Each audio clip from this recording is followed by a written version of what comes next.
अस्सलाम वालेकुम नाज़रीन, गुलिस्तान न्यूज़ देख रहे हैं आप। शाम के 6 बज चुके हैं। न्यूज़ एट 6 के साथ मैं हूं ज़ुहुल ओलावी और मेरे साथ अतिया मुजीब है। नाज़रीन, न्यूज़ एट 6 में सबसे पहले आज के दिन के हवाले से बात करेंगे, क्योंकि आज का दिन जम्मू कश्मीर के लिए अहम था। आज वज़ीर-ए-आज़म नरेंद्र मोदी जम्मू दौरे पर थे और जम्मू कश्मीर के लेफ्टिनेंट गवर्नर मनोज सिन्हा ने आज हवाई अड्डे पर उनका इस्तकबाल किया। वज़ीर-ए-आज़म नरेंद्र मोदी हवाई अड्डे से सीधे मौलाना आज़ाद स्टेडियम पहुंचे और मोदी के पहुंचने पर स्टेडियम नारों से गूंज उठा। जम्मू के मौलाना आज़ाद स्टेडियम में जम्मू में आईआईटी के नए कैंपस के साथ साथ तकरीबन 32,000 करोड़ की मालियत के कई प्रोजेक्ट्स का इफ्तिताह वज़ीर-ए-आज़म नरेंद्र मोदी की जानिब से किया गया और कई प्रोजेक्ट्स का संग बुनियाद भी रखा गया। वज़ीर-ए-आज़म नरेंद्र मोदी ने आईआईटी जम्मू, आईआईएम जम्मू जैसे कई अहम तालीमी इदारों का इफ्तिताह अंजाम दिया और उन्हें अवाम के नाम वक़फ़ किया। आपको बता दें कि एम्स जम्मू का संग बुनियाद वज़ीर-ए-आज़म ने फरवरी 2019 में रखा था और वज़ीर-ए-आज़म ने जम्मू हवाई अड्डे की नई टर्मिनल इमारत और जम्मू में मुश्तरका सारिफ सहूलत पेट्रोलियम डिपो का संग बुनियाद भी रखा। वज़ीर-ए-आज़म मोदी ने जम्मू कश्मीर में कई अहम सड़कों और रेल राबते के मनसूबों का भी संग बुनियाद रखा। इसके अलावा प्रोग्राम के दौरान वज़ीर-ए-आज़म मोदी ने जम्मू कश्मीर के तकरीबन 1700 नए सरकारी भर्तियों को तकर्रुर के आर्डर जो है वो भी तकसीम के नौजवानों में और बडगाम से ताल्लुक़ रखने वाले और सांबा से ताल्लुक़ रखने एक नौजवान को बराह रास्त उनको तकर्रुर के आर्डर सौंपे गए। वहीं जो बाकी करीबन 1700 नौजवान हैं जिनकी को भर्ती के आर्डर तकसीम किए गए, उन्हें डिजिटल SMS के ज़रिए उनकी जो ऑर्डर्स है वो ट्रांसफ़र किए गए। तो आज का दिन जम्मू कश्मीर के लिए अहम, क्योंकि वज़ीर-ए-आज़म नरेंद्र मोदी ने जम्मू कश्मीर को बड़ी सौगात दी। जी बिल्कुल, जहां पर हर कोई इंतजार कर रहा था आजकल के दिन का। और पहले से ही तैयारियों की बात की जाए तो पहले से सिक्योरिटी भी काफ़ी सख्त की गई थी जम्मू में। और इसके अलावा आज हर कोई इंतजार कर रहा था कि आखिर वज़ीर-ए-आज़म नरेंद्र मोदी जम्मू कश्मीर कब पहुंचेंगे। और जम्मू में MS स्टेडियम की बात करें, वहां पर पहुंचे और कई ऐसे प्रोजेक्ट्स थे जिनका इफ्तिताह किया, जहाँ पर शुरुआत से ही ये कहा गया था कि जम्मू में जब भी वज़ीर-ए-आज़म नरेंद्र मोदी पहुंचेंगे और यहाँ पर काफ़ी प्रोजेक्ट्स है उनका इनॉग्रेशन किया जाएगा। और इसके अलावा लोग भी काफ़ी खुश नज़र आ रहे हैं। जो ही स्टेडियम की बात की जाए, जब वज़ीर-ए-आज़म नरेंद्र मोदी स्टेडियम में पहुंचे तो वहां पर स्टेडियम जो है नारों से गूंज उठा और लोगों में काफ़ी ज़्यादा जोश नज़र आ रहा था। पूरे जम्मू कश्मीर की बात करें तो अलग अलग लोग जो है स्टेडियम पहुंचे। वहाँ पर नरेंद्र मोदी की एक झलक देखने के लिए काफ़ी बेताब थे और तस्वीरें भी अगर आप देखेंगे तो वहाँ पर देखने को मिल रहा था कि काफ़ी जोश खरोश जो है लोगों में बिल्कुल, लोगों में काफ़ी जोश व खरोश और बड़ी तादाद में लोग आज सुबह से ही वज़ीर-ए-आज़म नरेंद्र मोदी की बात और वज़ीर-ए-आज़म नरेंद्र मोदी का खिताब सुनने के लिए MS स्टेडियम में मौजूद थे। और इस मौका पर जम्मू कश्मीर के लेफ्टिनेंट गवर्नर मनोज सिन्हा और मेंबर पार्लियामेंट भी मौजूद थे। मैंने सवाल उठाया था क्या जम्मू में भी IIT और IIM जैसे आधुनिक शिक्षा संस्थान क्यों नहीं बन सकते। वो वायदे हमने पूरे करके दिखाए। अब जम्मू में IIT भी है और IIM भी है और इसलिए लोग कहते हैं मोदी की गारंटी, यानी गारंटी पूरा होने की गारंटी। आज यहां IIT जम्मू के एकेडमिक कॉम्प्लेक्स और हॉस्टल का लोकार्पण हुआ है। मैं देख रहा हूं नौजवानों का उत्साह अद्भुत दिखता है। इसके साथ साथ IIT Bhilai, IIT Tirupati, IIIT DM Kurnool, Indian institute of school Kanpur, Uttarakhand और त्रिपुरा में सेंट्रल संस्कृत यूनिवर्सिटी के परमानेंट कैंपस का भी लोकार्पण किया गया है।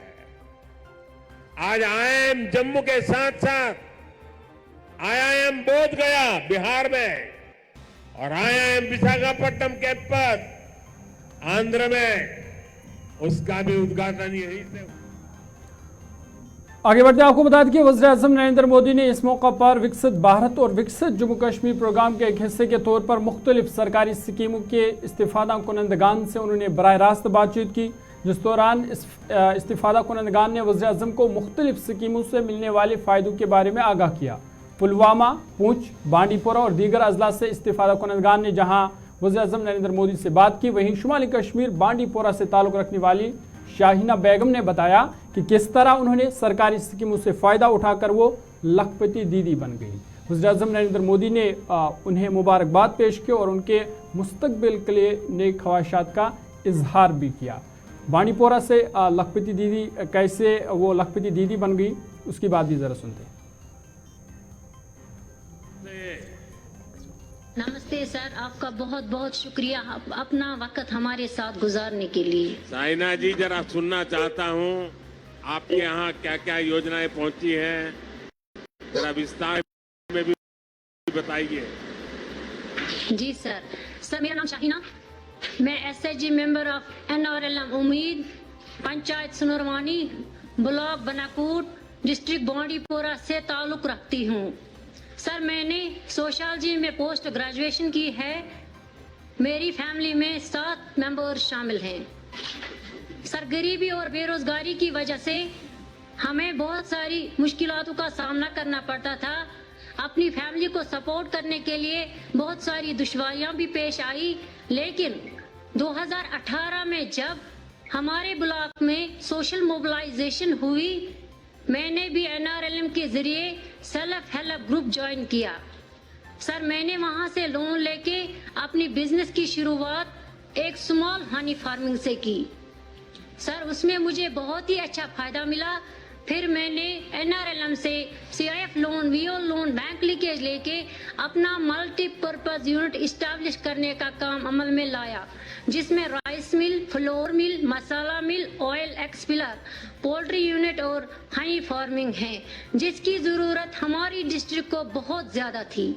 सर, आज मेरा रोज़गार, मेरे हस्बैंड का रोज़गार, मेरे बच्चों की अच्छी खासी परवरिश, मेरे घर का अच्छा खासा गुजारा, इसके साथ साथ मेरे साथ वहाँ 5 SHG मेंबर्स और भी काम करते हैं, जिनका गुजारा, जिनका रोज़गार हमारे यूनिट से निकलता है।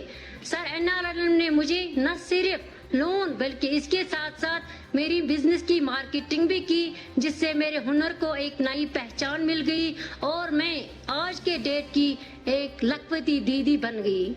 सर, चलिए पहले तो बधाई, आप लखपति दीदी बन गई, मेरी तरफ से बहुत बधाई।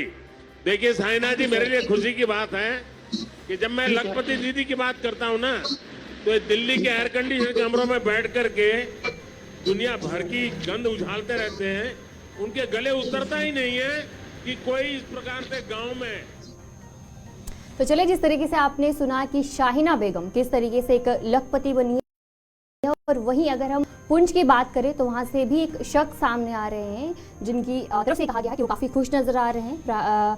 वज़ीर-ए-आज़म नरेंद्र मोदी जी की बात करें तो उनका काफ़ी शुक्रिया अदा किया है। कहा जा रहा है कि एक शख्स जो है पुंछ के रहने वाले हैं, गुजर बरादरी के एक BPL खानदान से ताल्लुक़ रखने वाले मोहम्मद की बात करें तो उनसे बातचीत की गई और उनकी तरफ से कहा गया कि उन्हें नरेंद्र मोदी से बात करके काफ़ी खुशी मिली और आज मुल्क का हर एक शख्स जो है इनकी स्कीम का फ़ायदा उठा रहा है। खासकर गरीब लोगों की बात करें तो वो भी नरेंद्र मोदी की जो स्कीम्स होती है उनका फ़ायदा मिल रहा है। उनकी तरफ से कहा गया है कि प्रधानमंत्री नरेंद्र मोदी की बात करें तो उनकी जो स्कीम है उसके तहत उन्हें एक मकान भी मिला है। और क्या कुछ कहा गया है उनकी तरफ से, आपको सुनाएंगे। बिल्कुल, पुंछ से ताल्लुक़ रखने वाले लाल मोहम्मद ने कहा कि किस तरह सरकारी स्कीमों से उनका फ़ायदा हुआ और आवास योजना के तहत उनका घर बना, उनका मकान बना और जिससे उनको बहुत फ़ायदा हुआ और उसके लिए उन्होंने वज़ीर-ए-आज़म नरेंद्र मोदी का शुक्रिया अदा किया।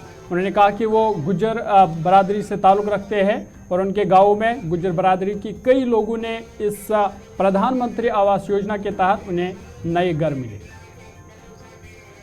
आज अपने प्रधानमंत्री साहब को अपने पूरे पुंछ की तरफ से बहुत बड़ी बधाई देता हूँ कि जिस तरह से वो इतने बड़े काम हमारे जम्मू कश्मीर के लोगों के लिए कर रहे हैं। तरह वो हमारे जम्मू कश्मीर के लोगों के लिए इतनी बड़ी स्कीमें ला रहे हैं और जिन स्कीमों से हमारे लोगों को बहुत फ़ायदा हो रहा है, तो मैं बहुत बधाई देता हूँ, धन्यवाद करता हूँ। मैं बेसिकली यहाँ से अपना कनकोट पंचायत से बिलोंग करता हूँ और मेरी पंचायत में भी जो स्कीमें मोदी साहब ने लॉन्च की हैं उनका बहुत बड़ा फ़ायदा हुआ है और हमारे गरीब लोगों को बहुत बड़ा फ़ायदा हुआ है। और आज जिस तरह जम्मू में जो एम्स की और जो रेलवे ट्रैक का जो उद्घाटन किया है, ये हमारे जम्मू कश्मीर के लिए बहुत ही मतलब सुनहरे अक्षरों में ये बात लिखी जाएगी, क्योंकि इससे पहले ऐसा कोई भी लीडर और ऐसा कोई भी प्रधानमंत्री नहीं था जिसने इतनी बड़ी स्कीमों का उद्घाटन किया और इस तरह लोगों के को लाभ पहुँचाया हो। आज हमारे पुंछ में जिस तरह पुंछ के लोगों से बराह रास्त बातचीत की गई हो, लोगों को जो फ़ायदे मिले उन लोगों ने बताया उनको, और डीसी ऑफिस से भी आज बराह रास्त बात हुई, और हमारे ये कनकोट में जो फ्रूट मंडी है यहाँ पे भी स्क्रीन लगी है, हमने पूरे प्रोग्राम को देखा है और हम बहुत बहुत बधाई देते हैं। हम अपने डिस साहब को भी बधाई देते हैं जिन्होंने ये इतना प्रोग्राम जो है ये इतना अच्छे तरीके से स्मूथली तरीके से करवाया और बहुत लोगों ने शिरकत की।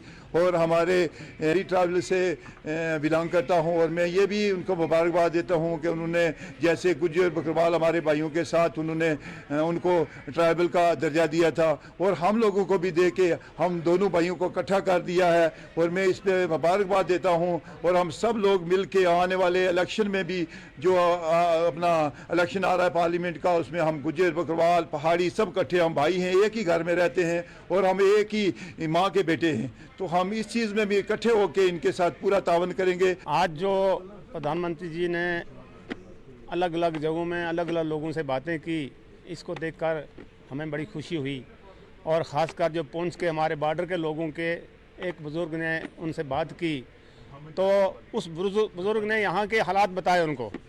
अब यहाँ के हालात बहुत ख़राब थे पहले, अब जब से बीजेपी का राज आया है, जब से प्रधानमंत्री जी यहाँ चलिए आगे बढ़ते हैं। आपको बता दें कि वज़ीर-ए-आज़म नरेंद्र मोदी ने अपने खिताब के दौरान अपोजिशन पर भी तनज़ किया और तनज़ करते हुए उन्होंने कहा कि जम्मू कश्मीर को कई दहाइयों तक खानदानी सियासत का खिमियाजा बर्दाश्त करना पड़ा। उन्होंने कहा कि खानदानी सियासत करने वालों ने सिर्फ अपने ख़ानदानों की फ़िक्र की, लोगों के मफादात के लिए कुछ नहीं किया। वज़ीर-ए-आज़म नरेंद्र मोदी ने कहा कि नौजवानों को ख़ानदानी सियासत की वजह से सबसे ज़्यादा नुकसान उठाना पड़ा। उन्होंने दफ़ा 370 के हवाले से भी बात की और कहा कि दफ़ा 370 साबिक़ा रियासत की तरक्की में सबसे बड़ी रुकावट थी जिसे जम्मू कश्मीर को मोदी हुकूमत ने नजात दिलाई है। उन्होंने कहा कि दफ़ा 370 के मंसूब के बाद जम्मू कश्मीर ने तमाम खितों और तमाम शोबों में मुतवाज़न तरक्की देखी है। जी बिल्कुल, जहां पर देखने को भी मिल रहा है और वज़ीर-ए-आज़म नरेंद्र मोदी की तरफ से कहा गया कि बार बार शुरुआत की बात करें तो शुरुआत से ही कहा जा रहा था कि 370 जब जम्मू कश्मीर से हटेगा तो यहाँ पर जो तरक्की है वो देखने को मिलेगी। और आज भी वज़ीर-ए-आज़म नरेंद्र मोदी की तरफ से कहा गया कि 370 हटने के बाद यहाँ पर काफ़ी तरक्की हुई है, यहाँ पर यूनिवर्सिटीज़ खुली है, यहाँ पर बड़े बड़े जो प्रोजेक्ट्स हैं वो लाए गए हैं जिसके चलते लोगों को काफ़ी फ़ायदा मिल रहा है। और ये भी कहा गया कि कुछ स्कीम्स थी जो कि जम्मू कश्मीर के लिए लाई जाती थी लेकिन यहाँ पर इम्प्लीमेंटेशन देखने को नहीं मिलती थी, जिसके चलते ये कहा गया कि 370 एक बड़ी रुकावट था यहाँ की तरक्याती में, लेकिन अब 370 हट गया है जिसकी वजह से यहाँ पर अब तरक्की जम्मू कश्मीर में साफ तौर पर देखने को मिल रही है। बिल्कुल, वज़ीर-ए-आज़म नरेंद्र मोदी ने 370 के हवाले से ये भी कहा कि भाजपा ने 370 सीटों का टारगेट रखा है और एनडीए के हवाले से उन्होंने बात की और कहा कि एनडीए 400 से ज़्यादा सीटें हासिल करने में कामयाब होगी।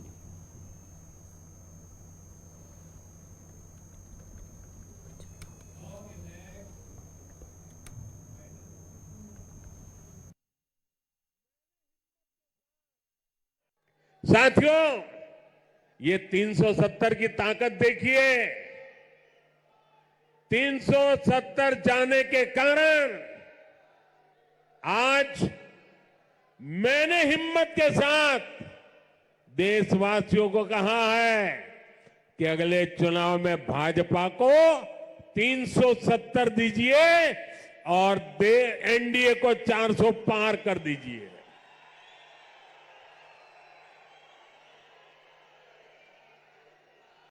साथियों, ये 370 की ताकत देखिए। 370 जाने के कारण।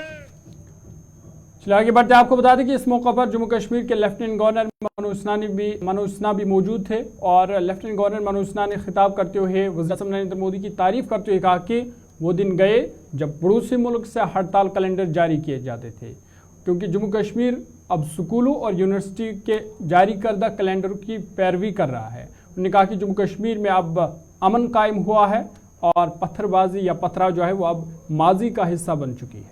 जी बिल्कुल, जहां पर मौलाना आज़ाद स्टेडियम जम्मू में बड़ी हजूम से खिताब करते हुए एलजी मनोज सिन्हा ने कहा कि अब पीएम मोदी की क़यादत में जम्मू कश्मीर नई बुलंदियों को छू रहा है और साथ ही साथ यहां पर काफ़ी चीज़ें भी हुई हैं। खासकर मिलिटेंसी की बात करें तो कहा जा रहा है कि एलजी मनोज सिन्हा की तरफ से कि उसमें भी काफ़ी कमी देखने को मिल रही है और पथराव में भी काफ़ी कमी देखने को मिल रही है और यहाँ का जो नौजवान है वो अब पढ़ाई की तरफ जा रहा है। माननीय प्रधानमंत्री जी ने हर एक नागरिक को अपनी मर्जी से जीने का हक प्रदान किया है। आतंक की घटनाओं में भी 75% से ज्यादा कमी आई है। जो भी तंजीमें थी उनके टॉप कमांडर उचित जगह पहुंचा दिए गए। रिक्रूटमेंट भी लगभग समाप्त हो गया है।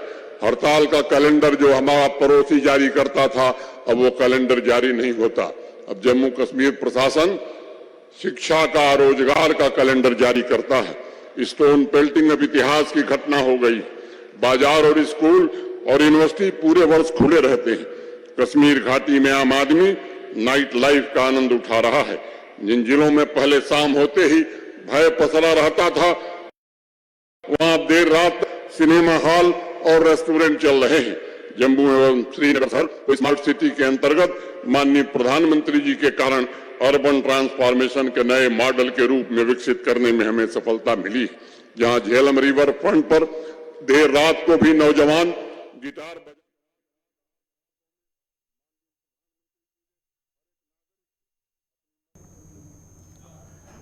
नाज़रीन, आपको बता दें कि वादी कश्मीर में के बालाई इलाकों और मैदानी इलाकों में बर्फबारी का सिलसिला जारी है और इस बर्फबारी से किस तरह की मुश्किलात पैदा हुए हैं, किस तरह की सूरत हाल है, बताएंगे आपको छोटे से ब्रेक के बाद।